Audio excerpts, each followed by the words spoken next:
आज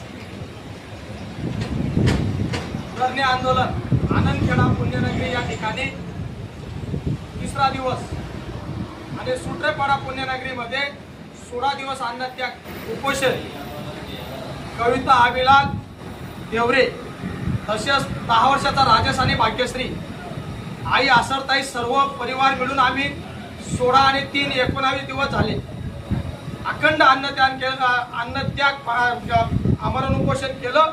3 दिवसापासून आता धरणे आंदोलन करत आहे। राज्याचे मुख्यमंत्री साहेब आपल्या दाजी साहेब माजी मंत्री यांच्या पुण्यतिथी निमित्ताने धुळ्याला येत आहेत आणि मुख्यमंत्री साहेबांना अभिलाल देवरेचं एकच विनंती आहे, जिवंत माणसाची किंमत जर तुम्हाला करायची नसेल तर तुम्ही पुण्यतिथीला येणार का? दाजी साहेब आमचे आदर्श होते आणि दाजी साहेबांच्या पुण्यतिथीला येण्यासाठी तुम्ही जर आले असतील आम्ही तुमचं स्वागत करतो, परंतु अभिलाल देवरे सर्व धर्म समभाव तरुणांच्या रोजगारासाठी आणि तसेच धनगर समाजाच्या आरक्षणासाठी जर अन्नत्याग आणि धरणे आंदोलन करत असतील आणि तुम्ही जर येऊ शकत नसतील तर अभिलाल देवरेच्या पुण्यतिथीला नरेंद्र मोदी साहेब येतील का? एवढंच त्यांना विनंती करतो। जर देवेंद्र फडणवीस साहेबांनी जर या पुण्यतिथीला आले धुळ्याला आणि जर अभिलाल देवरेला आनंदखेड्याला भेट दिली नाही तर अभिलाल देवरे संपूर्ण धनगर समाज आणि सर्व धर्म समभाव तरुणांच्या रोजगारासाठी लढत आहे।